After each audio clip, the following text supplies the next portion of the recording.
What's up, Barnhill family, and welcome back to your home for all things combat sports. Yo. So the last pay-per-view of 2024 just wrapped, and we had some really exciting fights take place. We saw Kai Asakura fall short to Alexandre Pantoja in his UFC debut. We're going to break that fight down, talk about some of the really excellent things Pantoja did to get that submission victory, as well as his interesting call-out of Demetrius Mighty Mouse Johnson, and if there's any legs there. We're going to get into what I thought was one of the most interesting, if not the most interesting fight of the night, Shavkat Rakhmonov versus Garry. If you were to ask me prior to the fight which of the two were more likely to submit the other and which of the two were more likely to have the better exchanges on the feet, it probably would have been different than what we're going to talk about now. So we're going to get into that, get into what's next for Shavkat. It's obviously Belal and how that fight looks. Then we're going to get into the feature bout and talk about Alexander Volkov versus Ciryl Gane. Was Volkov robbed? Did he get screwed over by the judges, or did they have it right and Gane did actually beat him in their rematch? And then finally, we're going to talk a little bit about Thug Nasty versus Kron Gracie, as well as Movsar Evloev versus Aljamain Sterling, and talk about what's shaking at 145. But Nick, I think we start at the top at 125. Kai Asakura. Listen, I'm here for the Kai Asakura experience. Oh yeah. You know, Michael Venom Page, Kai Asakura, Michael Chandler. These are all really good fighters that have come in from other organizations, and they don't necessarily. None of them got an immediate title shot like Asakura. However, they don't necessarily need that to be exciting in MMA, in the UFC. Right. You know, Venom Page, he's got his own style. He brings a lot of excitement and fun to fights, and there's some fun fights the UFC are looking to make for him. And I think, much like MVP, the UFC should do the same with Kai. Let him have some fun. Let him work some opponents that would probably give some good looks for him, good stand-up matchups and things like that. But I think the resounding thing that we kind of knew, because we both did predict Pantoja to win. I, by the way, predicted him to win by rear naked choke in the second or third round, perfect. I might add. But you know, we saw that the level in other organizations just is not that of the level of the UFC, and last night was a shining example of that. So want to get into your thoughts on Pantoja's performance. Looked as good as ever. What could be next for him? And then talk about the DJ fight and that call out. Oh, I loved the fight. I love the call out. Can't wait to get into that. But the fight was very fun, and it went exactly how we thought it would. From early on, explosive, exciting, and not just from Kai Asakura. Pantoja went out there, bit down on his mouthpiece, and was landing some heavy shots of his own right from the beginning. Now, what stuck out to me was the explosivity and the electric striking style that Asakura has. Obviously, we've all seen his highlights, especially leading up to this fight, and we've seen some really awesome striking, some high-level stuff, and almost some things that you don't see in the UFC. Part of that has to do with his fighting style, and part of it has to do with the rule set that he was allowed to fight with over in Rizin. And what I realized when he was in there is Rizin is probably full of some really good fighters, but they're not UFC level fighters. No. And he is a UFC level fighter. He's a elite UFC level striker. And I think he was able to find those really creative shots on these guys that just weren't on that UFC level. But we're reminded time and time again, every time somebody comes over from a different organization, that the UFC is the highest level. It's the pinnacle of the sport. And just when we, you know, as fight fans, we get a little bored of a division. Let's say 25 needs a little juice. We always think the grass is greener, and we look for somebody else from somewhere else. And Asakura was a perfect one. I think he's probably one of the hottest prospects in MMA that wasn't in the UFC leading up to this fight. If you put his skills against anybody else that's not signed to the UFC right now, I think he's probably the most skilled flyweight or bantamweight on the planet, especially striking. But Pantoja is just at that level where he's been dealing with these guys at the UFC's level for years now, and he's doing really impressive stuff, not only with the grappling. You know, when you're a Brazilian and you come out like Pantoja and you've got tons of good submission victories, people just chalk you up as a great grappler, and they forget about your skills on the feet. Pantoja is a mixed martial artist that is fluid in everything that he does. He knows how to speak the language on the cage. He knows how to take it to the ground. And one thing that stuck out to me the most about Pantoja's grappling is he is like glue on you. Yeah. When Asakura, who was making some great attempts at trying to get away from the clinch, try to get away from an entanglement with Pantoja, you saw Pantoja was able to stay on him somehow. He was able to keep his hands on him, keep his head buried in his chest, and follow Asakura to the ground. That was beautiful. It was high level, very, very technical fight that we got to see. And, you know, looking forward, we always have to do that, right? We can talk about the fight that just happened, or we can talk about what's to happen next. I think Pantoja did the perfect thing. Who's the flyweight GOAT? Well, of course, it's DJ. He's the GOAT in across all weight classes for a lot of people. Should be top 3 on anybody's list, regardless of weight class. Right. And, he had a great career in the UFC. Records will probably never get touched again in the flyweight division. He went over to one. Again, they brought over a guy. They did a little trade-off. Ben Askren, he ended up being a dud. I don't think Asakura will be the same kind of dud as Ben Askren. But DJ went over there, had a very successful career in one, and then he called it. And ever since then, he's been doing his thing. He's growing a great YouTube channel, still doing his gaming like he loves to do.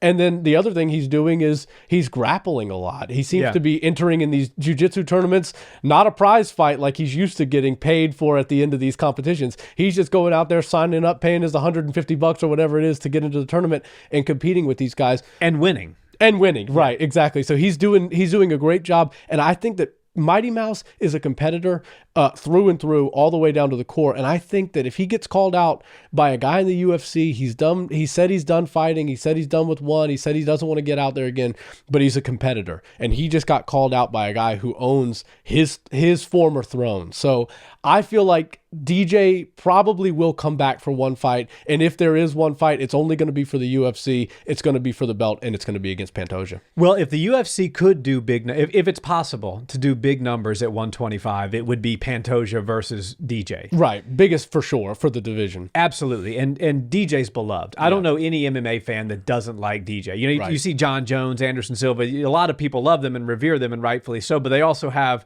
a fair amount of people that, bring up PEDs, and nobody doesn't love Demetrius Mighty Mouse Johnson. Right. He is a martial artist through and through. Right. Now, DJ did say in response to Pantoja's call out on Twitter last night, guys, I was offered $2 million for a fight. I turned it down.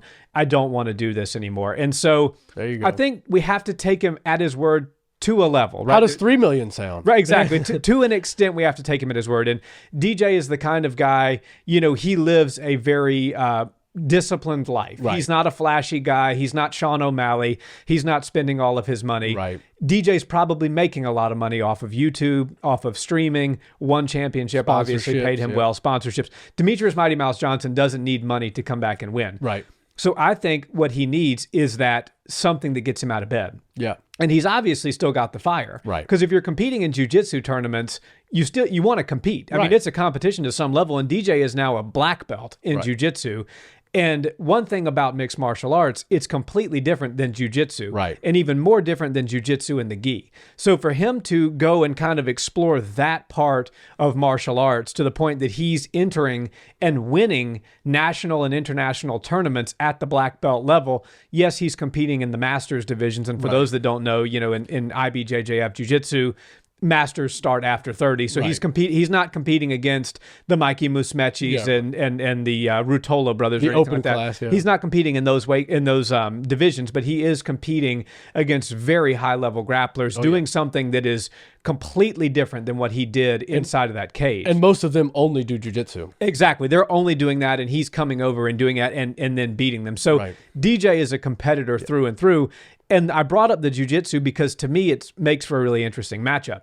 What does Pantoja do better than anybody in the division? He submits people. Right. Now, there's a guy here on the local circuit in Houston. He goes by the nickname Superglue. Yeah. I forget it. Alton is his last name. Josh Alton, If I could ever steal a fight name from somebody and give it to somebody else, I would take the cannibal and I'd put Superglue on Pantoja. That was very a perfect accurate analysis there.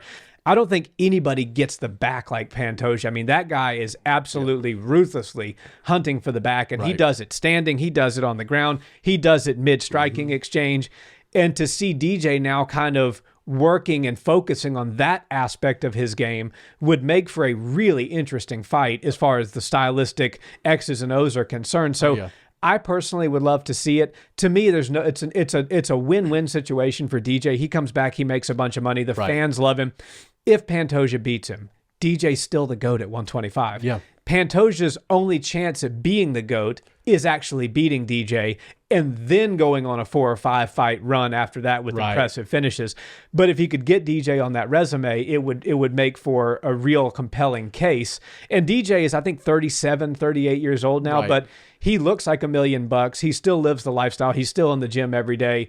I wouldn't hate to see it. Now, I hope that it happens, and I hope that people can take, if it does happen, people can take it for what it is. Because if DJ does lose, it doesn't take away anything as far as his career is concerned. But to me, what are you going to do? Make Brandon Moreno versus Pantoja number 5? You're going to put Brandon Royval back in there. He's probably the number 1 contender. Just dismantled a guy that everybody thought was going to be the next guy. You know, what is next at 125 for Pantoja that gets people excited? And I think Alexandre Pantoja knows that there isn't much, which made for the really, in my opinion, really intelligent call out of DJ last night. So time will tell, but Pantoja talking about the X's and O's of the fight, unbelievable on the feet, willing to engage with a lethal striker. I mean, it doesn't take one quick YouTube search of Kai Asakura's highlights to know that you probably don't want to strike with that guy unless you're Pantoja. You're willing to do it, and then also not only do it, but actually land big shots of your own and then get the finish in the second round. I mean, Pantoja, we got to start talking about him being one of the highest level champs in the UFC right now. 125 gets brushed over a lot, but Alexandre Pantoja is one of the highest level fighters that's doing it in today's MMA world. Oh, he's a monster. And the shaved head look is the one he should go with. That's way more intimidating, you know. Than the scruffy hair. Yeah, the scruffy hair, that looks too cool, right? Let's go with the gangster look. Taking a page out of Pereira's book. That's right. On Fight Week, it's always shave the head. One thing I want to say before we move on is Pantoja hit the nail on the head. I don't think we've seen a call out that good in a little bit of time, especially not a call out to a guy that's not in your promotion. Yeah. So what I like is the call out was perfect. I think there is some legs to it. I think he can get that fight. I also think, given the landscape of the division, the UFC would be willing to make that fight. And the other thing that really intrigues me is, look, we got to start to do some things to juice these divisions that need a little help out. I thought that this Asakura fight was a perfect way to do that. Now, most of the time, people don't get a title fight on their UFC debut. This is probably the very first time it's ever happened, definitely in modern history. But the way Asakura came in was very interesting to me because it felt like there was nobody else in the division that was ready for the title shot. And even though we hadn't seen him fight in the UFC, we had enough to assume that what he was doing over in Japan was enough to warrant a title shot. He went out there and proved that he does belong. But I think Kai Asakura showed us a little bit that he's a one-trick pony in some ways. So that flying knee, that jump knee was beautiful. But after the third or fourth time he threw it in the first round, I started to realize that he was looking for things like that and only things like that. Of course, his striking was really good and he was landing some big punches, but he wasn't really trying to anchor his feet and just throw. I think he would have found more success and possibly would have ended Pantoja's night early if he would have stuck to that and less of the dynamic movement stuff. But I'll go back to the DJ thing. That fight last night felt the most to me like a UFC cross promotion that we've seen. The UFC is not going to promote with one. They're not going to do PFL, Bellator, any of that stuff. As a matter of fact, I saw Dana White. He doesn't comment on YouTube, on Instagram very much, but somebody wrote, why don't we have a Masters division for the older guys and a Masters 1 and Masters 2 for the old guys like Chris Weidman, Clay Guida, and all these guys that just that just fought and lost tonight. Long in the tooth, And he goes, we have a division for that. It's called Bellator. I thought that was hilarious. That is a great line, by the way. Yeah, and he roasted him. But I will tell you that I think the fans did like the idea that this was the closest thing to a cross promotion. We'd love to see it. And I know the UFC would get their hand raised 9 out of 10 fights in a cross promotion thing, but we'll never see it happen. However, Rizin is not one, and one had a very dominant champion in Demetrius Johnson, who was a former UFC guy. He's still known as the best in that division to date. So I think the way this should play out is they should really run for this fight. I don't think I would have been more exciting for Pantoja's title defense if it was against a Royval again, if it was against a Moreno, and a Abazi, if it was against that Tyra Asura guy, the other Asian fighter. And they've all been in the UFC for a while. This fight felt more special to me because this guy hasn't been in the UFC. So sometimes when we have to spruce things up and change things, I feel like that can help give a fresh coat of paint to the organization, to the division, really. And it can show people different wrinkles in that division. And I think Demetrius Johnson coming back is the best possible thing they could do for the flyweight division. I'd love to see it happen. And if 2 million is not his number, I guarantee you do it for 100 million. So all we have to do now is negotiate and figure out what the right number is. Yeah, that's a good way to put it. I would love to see it. I want to move now into the co-main event. Let's do it. We learned a lot about both fighters in this co-main event. Regardless of what your opinions are on Ian Garry outside of the octagon, I think it's time we stop piling on the guy and give him credit for being one of the best fighters on the planet. 100%. He almost rear naked choke put Shavkat Rakhmonov to sleep last night. I mean, he was very close to finishing that fight.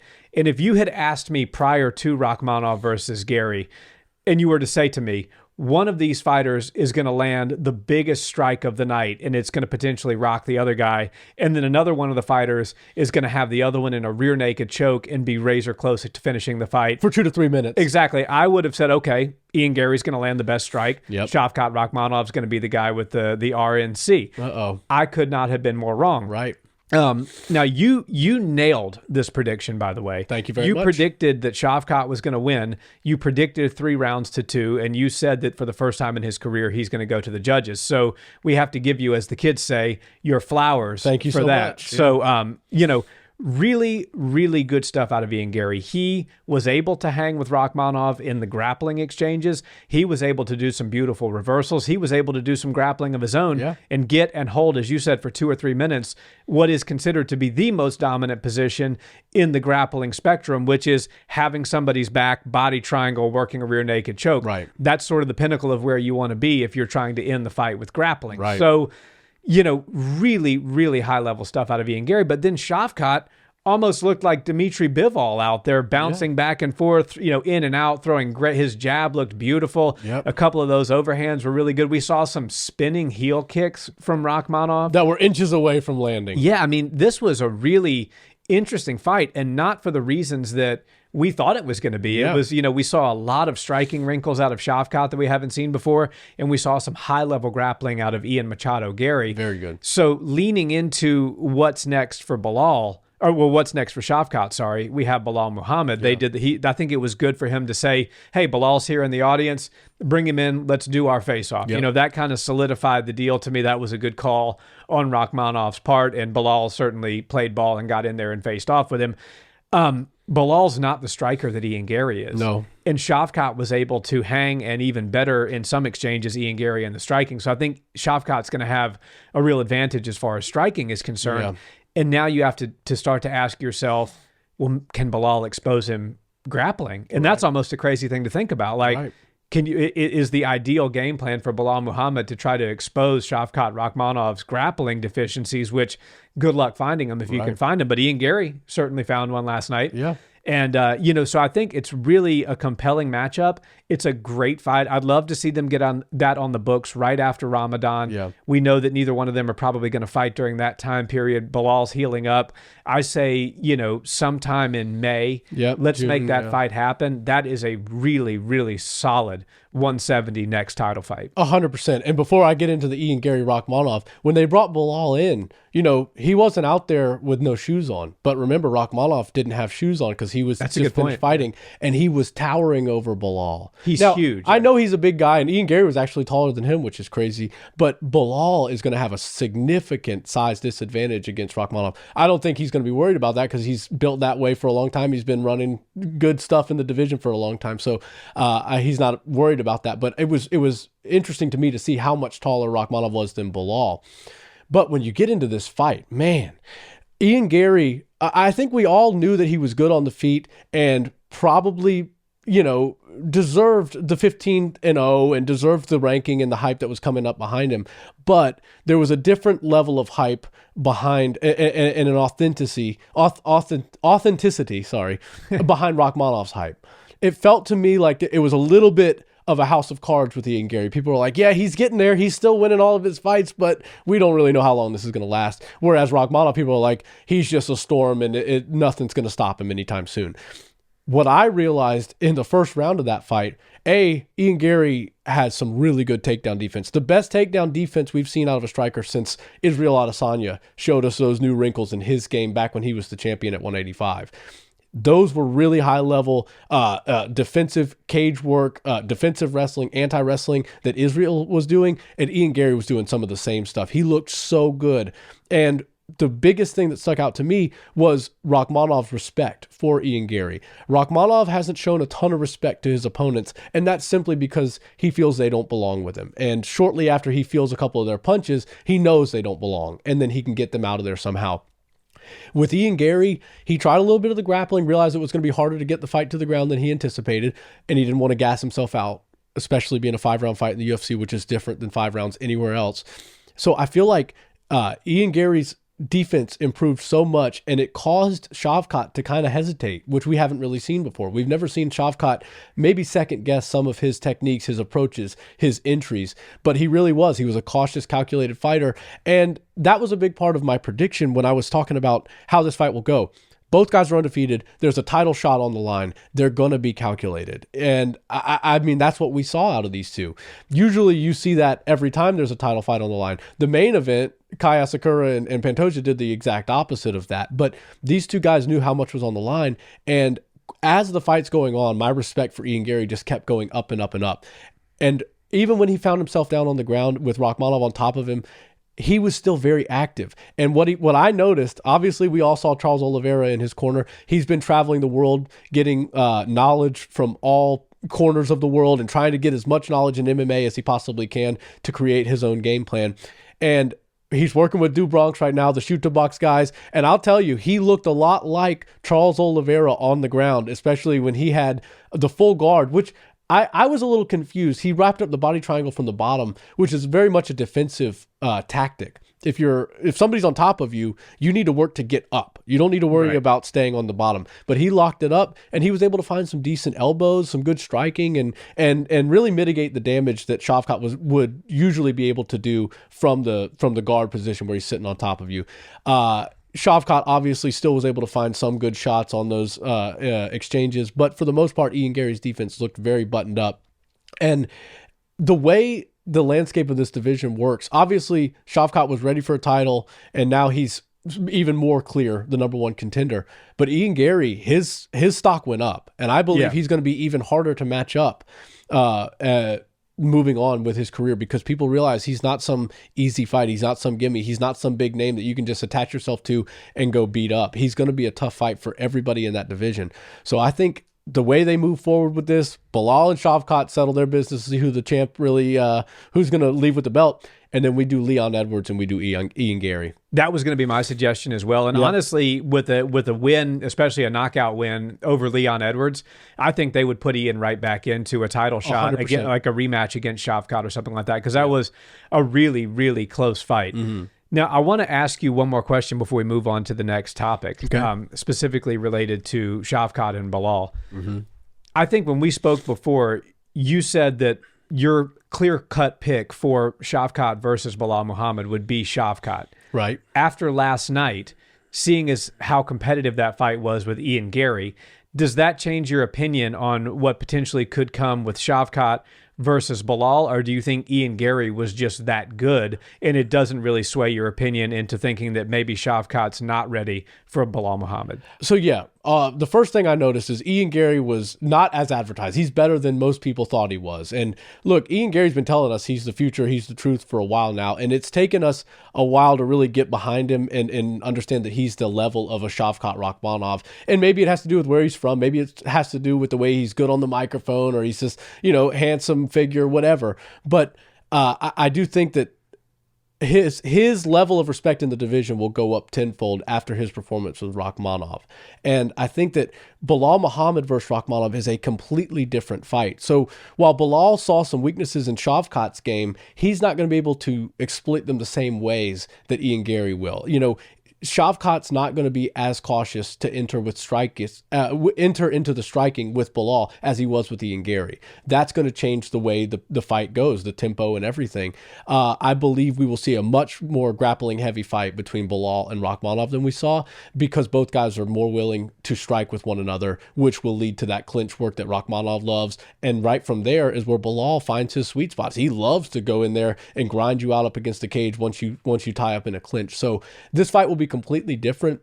I can't say my opinion or my prediction would change to going in Belal's favor, but I definitely see some of the holes in Rakhmonov's game now, and if he doesn't address them or figure out how to disguise them in his game plan and figure out a better way to go about fighting a guy like Belal, then Belal could actually shock the world. And I'm going to go ahead and say that I think Belal will be a slight underdog in that fight, but that's a pretty good odd. If you like to bet on fights, that's a solid one. Yeah, Belal as a dog in that fight would actually be a pretty good bet to consider. For sure. One thing he's going to be happy to have is 25 minutes. One, he was in the audience watching, but now he also has 25 minutes of tape with Rakhmonov that he can go back and study, and it's recent tape within the last couple of months of when they're going to square off. One thing about a guy who's never lost or who's never won a fight by decision until last night is that they usually get in there and they get out of there pretty quickly, and so the tape is kind of sparse. But 25 minutes of Shavkat Rakhmonov in a tough fight is going to be something that Belal will really benefit from, and his team will be able to analyze and kind of cater the game plan around that. So for sure, that's something good in his favor. I want to get into Mavsar. Oh, sorry. No, before we do that, I want to get into Gane versus Volkov. Feature bout. The feature bout. So to me, I thought that this fight did go in Volkov's favor. I was a little bit surprised by the judging. Yeah. Went back and looked at the stats. True transparency, I watched it the night of the fight last night. I have not gone back, turned the volume off, and rewatched it again. So take my opinion with a grain of salt here. But it looked to me from the fight and then looking at the stats afterwards that Volkov was the more active fighter. Yeah. He had the better of the exchanges. He had some nice grappling and stuff like that. And to me, he should have won the fight 29-28, 2 rounds to 1. Bit surprised by that. Were you as surprised by the decision as I was? I was surprised by the decision. I had Volkov winning, and when you're watching a fight as a whole live with the audio and everything, it can be a little bit difficult. You're listening to the reactions of the crowd and the reactions of the people that are in the room with you that you're watching the fights with. And for me, certainly fights should be watched round by round, but you also have to take them in as a whole, and that's what we consume them as. And I felt like Volkov had the moments. He had serious moments. He had great control. He showed he was the more versatile and poised martial artist. So Ciryl Gane was able to find success in what he does, and he was able to do just fine. I don't think it was that bad of a robbery. It certainly wasn't the worst one we've seen to date, but I certainly had it for Volkov. I thought Gane was kind of getting controlled early on. He had some success later in the fight, but Volkov had his moments in every single round. And the first round is what really stuck out to me for Volkov, because he looked good in that round. He looked really long. He looked like he was using his range. And even though Ciryl Gane is usually a faster fighter than everybody he competes against, and when he fought Volkov the last time, he was a faster fighter, Volkov was able to utilize a combination of his range and footwork to kind of match that speed that Ciryl Gane was bringing in. And the way the way Volkov was staying dynamic with his striking early in the fight was making me think that he was going to be able to utilize some of the same holes that John Jones saw in Ciryl Gane's fight, find a way to get this fight to the ground and end it early. Now, Ciryl did show some good defense on the ground when he got taken down early on, and then he even reversed and went for that specialty leg lock, the heel hook. He likes the heel hook. Yeah, it cost him the Francis fight. It cost him that one, but this one it worked out for him. He was able to at least not get submitted and get back to his feet. So I thought it was a good fight, competitive fight. I am going to do the same thing as you, go back today, watch it with no sound, and really try to get a true opinion round after round to see if I was off. Volkov seems to be very upset with the decision. I think he even wants to do something about it.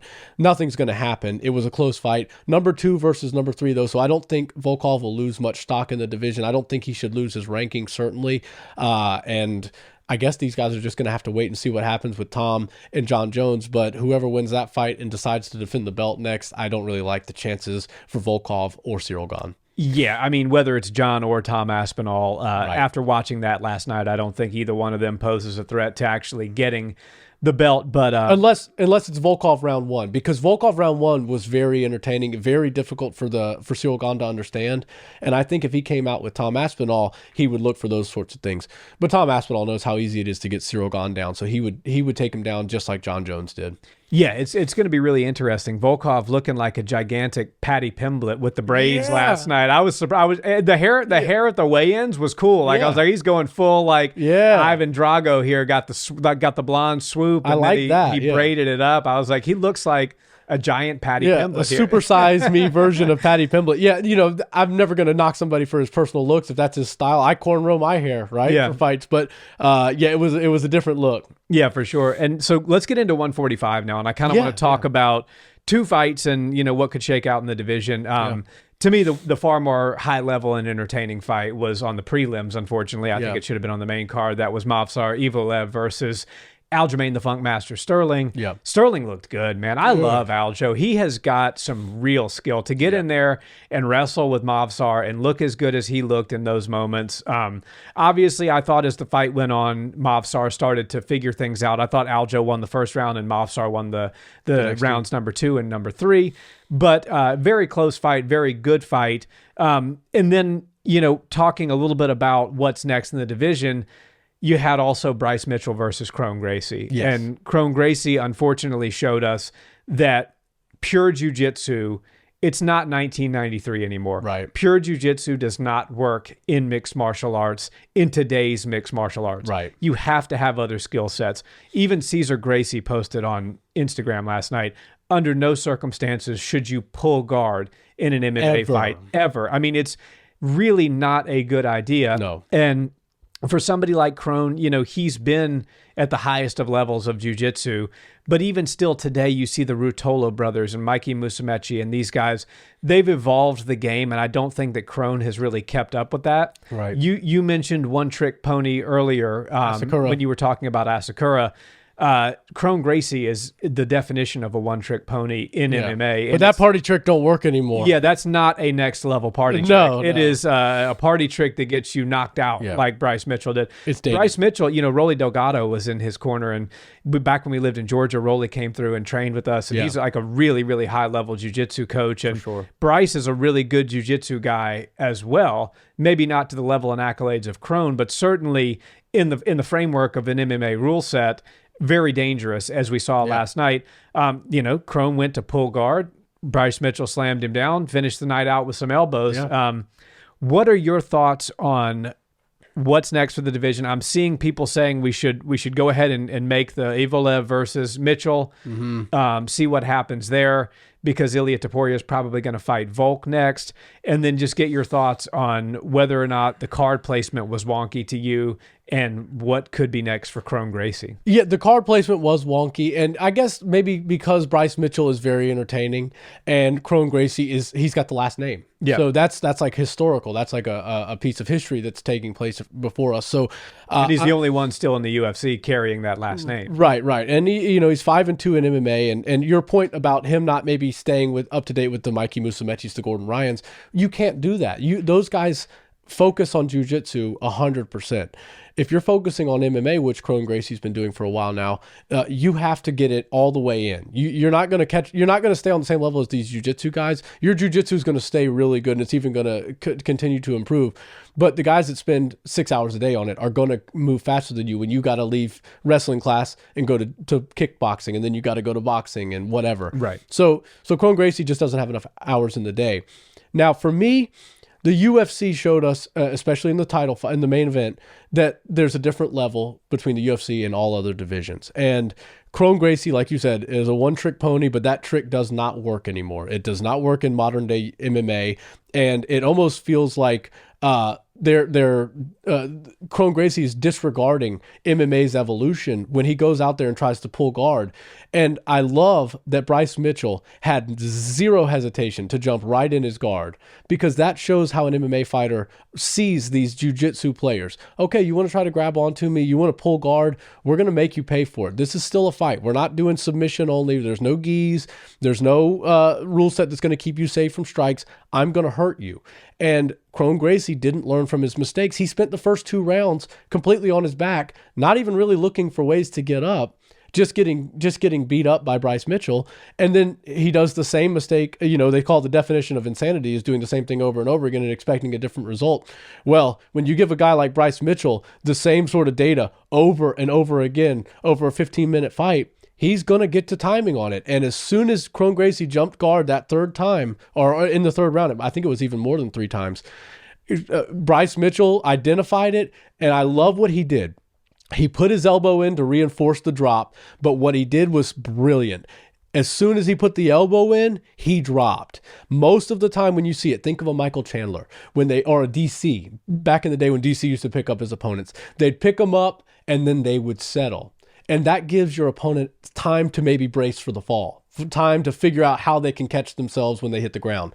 Kron Gracie, it didn't even look like he was thinking about catching himself on the ground. He was ready to go to the ground like that fully. But Bryce Mitchell had 2 other times and 2 other rounds to see that same thing happen, and he wasn't going to let it happen the third time without paying for it. Kron Gracie obviously felt the effects of what modern MMA does to jiu-jitsu when you don't evolve. And look, I like Kron Gracie, but he's a 5-3 fighter right now. He has no business being on the main card of a UFC pay-per-view event. And when you've got guys like undefeated Movsar Evloev and Aljamain Sterling, former champion, putting on the high-level performance that they put on the prelims, and then you've got Kron Gracie pulling guard and getting slammed. Now, I love the knockout. It's going to do great for the UFC. People are going to see that were on the pay-per-view card, but show a little respect to these former champions. Show a little respect to these undefeated monsters that are title contenders. Don't just give some guy who's 5-3 because he's got a last name an opportunity above these guys. But yeah, I think Kron Gracie learned a lesson the very hard way, and I love to see Bryce Mitchell back in the winning column, finding his footing again. It looked like his striking really did evolve, but he didn't have to use that much of it because the grappling, oddly enough, over a Gracie was so much more dominant that he didn't really even have to worry about striking. Very well said. Thank you. That kind of leads me into my final question of the day, which is Movsar is probably next for the title against Topuria. I mean, after Volk, they're talking about doing Volk too, and then presuming that Ilia Topuria does get his hand raised in that, which I think general consensus will say that he will. Yeah, I don't want to see Volk fight that again. As much as I love Volk, I think Ilia's got his number now, and it's just the father time is catching up to Volkanovski. Yep.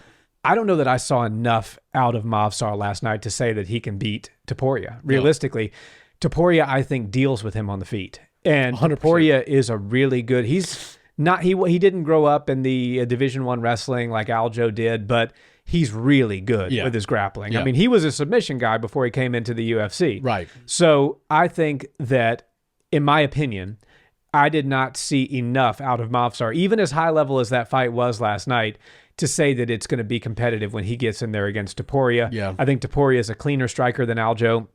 Certainly is more powerful than Aljo, and I think he can wrestle maybe almost to the level that Aljo can wrestle. A little different, but just as good. Yeah, exactly. Certainly good enough to have the same success that Aljo did last night, which means that he can keep the fight standing, which means that Movsar is in a world of trouble. So I think that Ilia, to me, the big takeaway last night was that, man, I think that belt at 145 is secured for the time being. Yeah, I agree with you. I don't think Ilia is going to have that much trouble.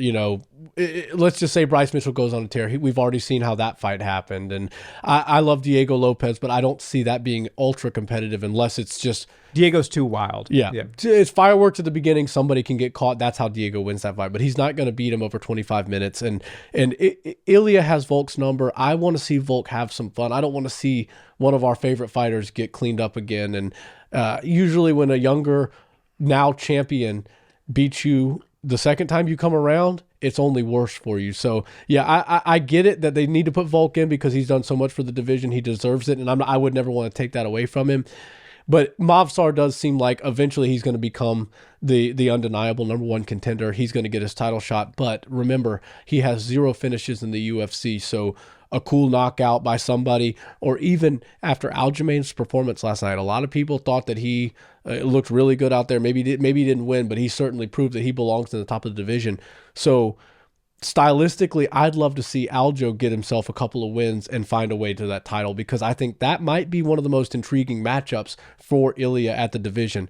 Pretty soon, Ilia is going to have to move to 55 because I don't see that many people posing a threat to him. But after last night, I think Aljamain Sterling actually poses more of a threat to Ilia's title than Movsar Evloev. That's a really interesting take, and I think that's oddly enough. Yeah, I think that's a perfect place to leave it. But I think Topuria, he's set for a little while. I agree. Guys, thanks so much for watching this video. We do have one small favor to ask. Yes. We're trying to grow the audio-only version of our show. So if you listen to podcasts on Apple Podcasts, on Spotify, wherever you get your audio podcasts, if you want to hear us driving in the car, please go on and follow the podcast online. Give it a like, and if you would be so kind, give us a 5-star review. We're trying to grow the audio section. We really appreciate the family that we've grown here on YouTube and on our other social medias, but if we could grow the audio as well, that would be just fantastic. Have a wonderful day. I hope you enjoyed the fights, and we will see you next time. Peace.